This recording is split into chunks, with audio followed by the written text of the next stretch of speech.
बिस्मिल्लाहिर्रहमानिर्रहीम। अस्सलाम वालेकुम students, I am Mohammad Fawad Malik. Students, हम चैप्टर नंबर 15 के शॉर्ट क्वेश्चंस कर रहे थे, जिसमें आज हमने क्वेश्चन नंबर 7 से स्टार्ट करना है। तो आइए आज का लेक्चर शुरू करते हैं। Students, this is a statement of question number 7। कहता है figure shows a coil of wire in X Y plane with the magnetic field directed along Y axis.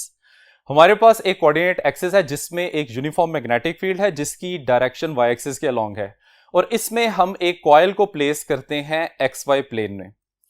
Around which of the three coordinate axis should the coil be rotated. तीनों coordinate axis में से किस coordinate axis के गिर्द coil को rotate करवाया जाए in order to generate an EMF and a current in the coil, ताकि कॉइल में ईएमएफ और करंट जनरेट हो सके।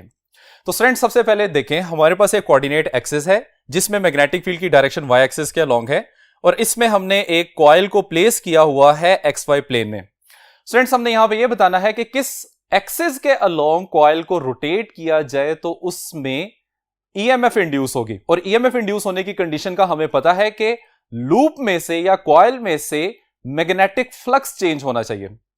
तो स्टूडेंट्स, सबसे पहले हम जेड एक्सिस के अलोंग कॉइल को रोटेट करते हैं, तो यहां पे हमें क्लियरली नजर आ रहा है कि मैग्नेटिक फ्लक्स जो कि लूप में से पास कर रहा है उसकी वैल्यू 0 है और वो कांस्टेंट है, which means that there is no rate of change of magnetic flux. और अकॉर्डिंग टू फैराडेज लॉ, जब आप लूप को जेड एक्सिस के अलोंग मूव करवाएंगे तो इसमें किसी किस्म की ईएमएफ इंड्यूस नहीं होगी। अब स्टूडेंट्स, हम इस लूप को वाई एक्सिस के अलोंग रोटेट करवाते हैं। तो स्टूडेंट्स, वाई एक्सिस के अलोंग जब आप लूप को रोटेट करवा रहे हैं तो इस सिचुएशन में भी हमें क्लियरली नजर आ रहा है कि लूप में से मैग्नेटिक फ्लक्स पास नहीं कर रहा और इसकी वैल्यू कांस्टेंट है। So rate of change of magnetic flux is equal to 0 and the induced EMF is also equal to 0। अब हम इस लूप को एक्स एक्सिस के अलोंग रोटेट करवाएंगे। तो स्टूडेंट्स, जैसे ही हम एक्स एक्सिस के अलोंग लूप को रोटेट करवाना शुरू करते हैं तो इस सिचुएशन में लूप में से पास करने वाला मैग्नेटिक फ्लक्स मैक्सिमम है, और फर्दर रोटेशन में मैग्नेटिक फ्लक्स की वैल्यू 0 हो रही है, and once again magnetic flux फिर से इंक्रीज कर रहा है।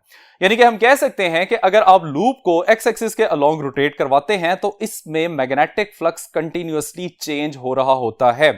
And according to Faraday's law हमें यह पता है कि अब ईएमएफ भी इंड्यूस होगी क्योंकि लूप में से मैग्नेटिक फ्लक्स चेंज हो रहा है। तो students, it is the x axis along which जब भी हम लूप को रोटेट करवाएंगे इस सिचुएशन में तो ईएमएफ इंड्यूस होगी और लूप क्लोज होने की वजह से करंट भी प्रोड्यूस होगा। तो आइए स्टूडेंट्स, अब हम इस क्वेश्चन का आंसर लिखते हैं।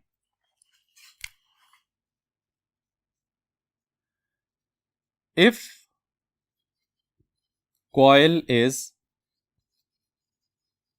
rotated along x-axis, then there is rate of change of magnetic flux occur through the coil. According to Faraday's law, E is equal to minus n delta phi divided by delta t.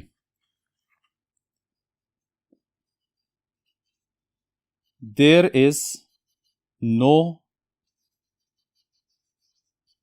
change in flux when coil is rotating along y or z axis, so there will be no induced EMF or current. आइए students, अब हम next question की तरफ चलते हैं। Students, this is a statement of question number 8। कहता है how would you position a flat loop of wire in changing magnetic field so that there is no EMF induce in the loop. अब वो कहता है कि आपने एक changing magnetic field में लूप को किस तरह से प्लेस करना है कि उसमें किसी किस्म की ईएमएफ इंड्यूस ना हो। तो फ्रेंड्स उसके लिए देखिए, सपोज करें कि हमारे पास ये एक ऐसा रीजन है जिसमें मैग्नेटिक फील्ड वेरिएबल है। इसमें हम लूप को इस तरह से प्लेस करते हैं कि कोई भी फील्ड लाइन लूप में से पास ना करे। मतलब हम लूप को मैग्नेटिक फील्ड लाइंस के पैरेलल प्लेस करेंगे, या direction of the loop magnetic field के परपेंडिकुलर होनी चाहिए। अब स्टूडेंट्स इस सिचुएशन में फ्लक्स की वैल्यू थ्रू द लूप 0 है, जिसकी वजह से अगर हम चेंज इन फ्लक्स कैलकुलेट करते हैं तो वो भी डेफिनेटली क्या आएगा, 0 के इक्वल आएगा। और अकॉर्डिंग टू फैराडेज लॉ, जब भी किसी लूप में से मैग्नेटिक फ्लक्स का चेंज 0 होता है तो इस सिचुएशन में वहां किसी किस्म की ईएमएफ इंड्यूस नहीं होती। तो स्टूडेंट्स आइए अब इसका आंसर लिखते हैं। If loop is placed parallel to magnetic field, या हम कह सकते हैं if direction of loop is perpendicular to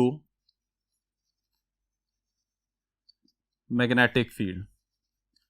तो स्टूडेंट्स चूंकि ये दोनों सिचुएशन सेम है, इस वजह से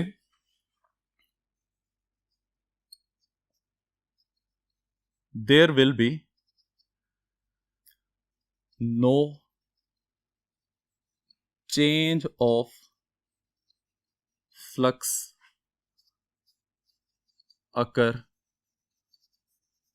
through the loop.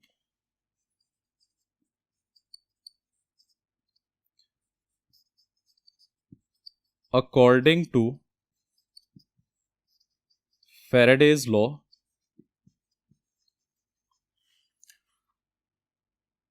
E is equal to n delta phi divide by delta T, और हमारे इस केस में डेल्टा फाई की वैल्यू 0 है, सो E is also equal to 0।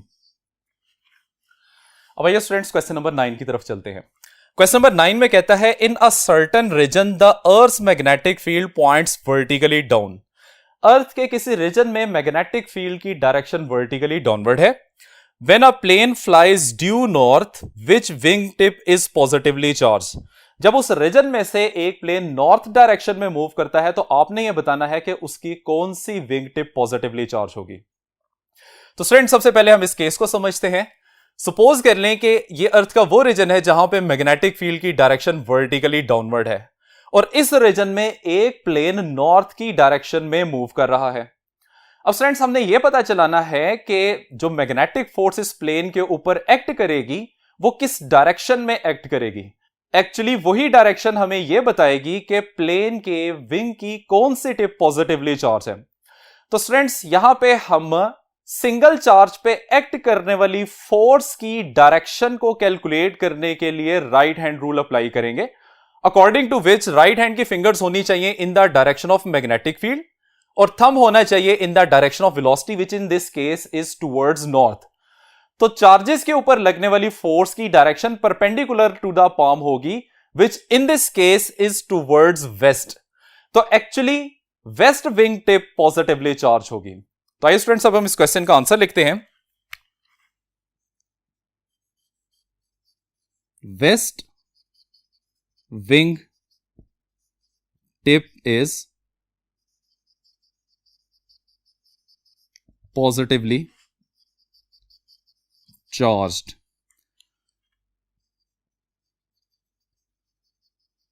According to F is equal to Q into V cross B,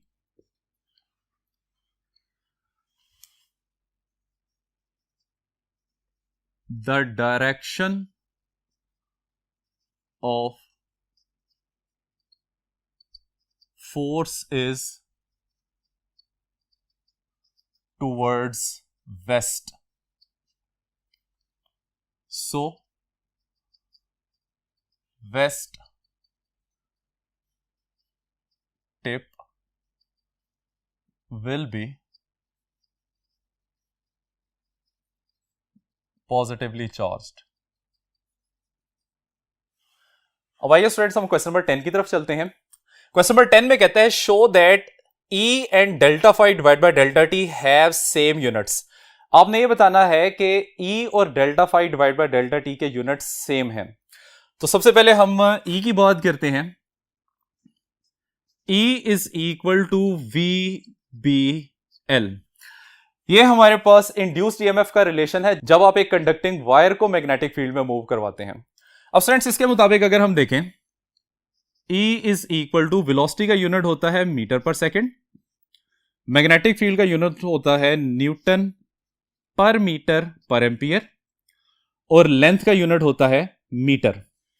अब यहां से ये मीटर इस मीटर से कैंसिल हो जाएगा और वैल्यू बच जाएगी newton metre divided by ampere second. Newton metre equal होता है जूल के, एम्पियर सेकेंड इक्वल होता है कूलम के और ये जूल पर कूलम बेसिकली वोल्ट के इक्वल होता है. अकॉर्डिंग टू दिस रिलेशन हमारे पास इंड्यूस्ड ईएमएफ जो है वो इक्वल होगी वोल्ट के. अब स्टूडेंट्स हमने secondly delta phi divide by delta t का रिजल्ट देखना है कि ये किसके इक्वल आता है. So delta phi divide by delta t that is equal to, this is magnetic flux, इसका यूनिट होता है weber divided by delta t time है, ये सेकंड के इक्वल आ जाएगा. अब वेबर इक्वल होता है newton metre per ampere divided by second as it is. इसको हम अरेंज करके लिखें तो delta phi divide by delta t that is equal to newton metre divided by ampere की पावर -1 है, ये नीचे आ जाएगा एम्पियर सेकंड. तो न्यूटन मीटर इक्वल होता है जूल के, एम्पियर सेकंड इक्वल होता है कूलम के. तो hence delta phi divide by delta t के यूनिट्स भी वोल्ट्स बनते हैं. और स्टूडेंट्स इन दोनों रिलेशंस के मुताबिक ये बात क्लियर हो रही है कि जो यूनिट E के हैं वही unit delta phi divide by delta t के हैं. अब आइए स्टूडेंट्स क्वेश्चन नंबर 11 की तरफ चलते हैं. क्वेश्चन नंबर 11 में कहता है when an electric motor such as an electric drill is being used does it also act as a generator. जब आप एक इलेक्ट्रिक मोटर जैसा कि एक ड्रिल मशीन होती है उसको रन करवाते हैं तो क्या वो जनरेटर की तरह एक्ट करती है. इफ सो अगर ऐसा है what is the consequence of this, इसका नतीजा क्या निकलेगा. तो स्टूडेंट्स एक बात आप लोगों को पता है कि जनरेटर और मोटर कंस्ट्रक्शन में सेम होते हैं. जब भी आप मोटर को रन करवाते हैं तो उसमें एक्चुअली एक आर्मेचर मैग्नेटिक फील्ड में रोटेट कर रहा होता है और फैराडेज लॉ के मुताबिक जब भी किसी आर्मेचर में से या कॉइल में से मैग्नेटिक फ्लक्स चेंज होता है तो उसमें ईएमएफ भी इंड्यूस होती है which is basically the working principle of generator. तो इसका मतलब यह है कि जब भी एक मोटर को आप रन करवाते हैं तो वो एक जनरेटर की तरह बिहेव कर रही होती है. तो स्टूडेंट्स आइए अब इसका आंसर लिखते हैं. Yes when an electric motor such as an electric drill is being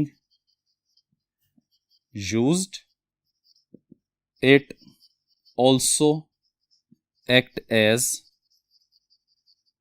generator because armature is moving in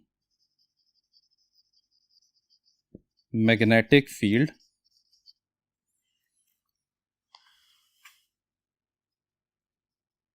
which induces an EMF.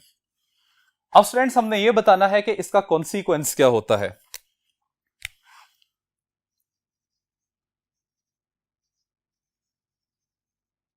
Consequence, अब जैसे ये मोटर जनरेटर की तरह एक्ट करेगी तो इसमें एक बैक ईएमएफ भी इंड्यूस होगी और उसके मुताबिक हम लिख सकते हैं कि it limits the current in the coil, और mathematically I is equal to V minus E divided by R। जिस फॉर्मूला के मुताबिक हमें यह बात पता है कि जितनी बैक EMF की वैल्यू बढ़ेगी कॉरेस्पॉन्डिंग करंट उतना ही कम होता जाएगा। आइए स्टूडेंट्स, अब हम क्वेश्चन नंबर 12 की तरफ चलते हैं। क्वेश्चन नंबर 12 में कहता है can a DC motor be turned into DC generator? क्या डीसी मोटर को डीसी जनरेटर में कन्वर्ट किया जा सकता है?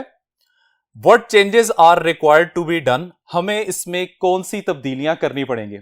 तो स्टूडेंट्स, आप लोगों को पता है कि जनरेटर और मोटर की कंस्ट्रक्शन बेसिकली सेम होती है, तो इस वजह से एक मोटर को जनरेटर में कन्वर्ट किया जा सकता है। तो ये इसका आंसर बनेगा yes, DC motor can be converted into DC generator because both are same in construction। अब हमें क्या चेंजिंग्स करना पड़ेंगी?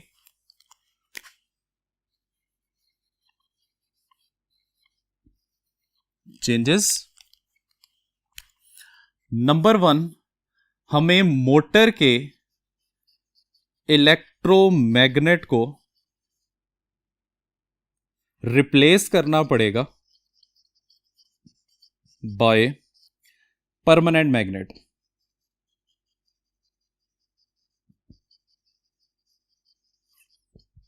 मोटर में इलेक्ट्रोमैग्नेट्स यूज होते हैं, जबकि जनरेटर में हम परमानेंट मैग्नेट्स यूज करते हैं। सेकेंडली कहता है कि बैटरी जो कि मोटर को चलाने के लिए इस्तेमाल की जाती है, that is replaced by load. और नंबर 3, रोटेट करना पड़ेगा आर्मेचर को मैकेनिकली, रोटेट आर्मेचर मैकेनिकली। तो स्टूडेंट्स, ये वो 3 बेसिक चेंजेस हैं जो कि आप मोटर में करेंगे तो वो एक जनरेटर में कन्वर्ट हो जाती है।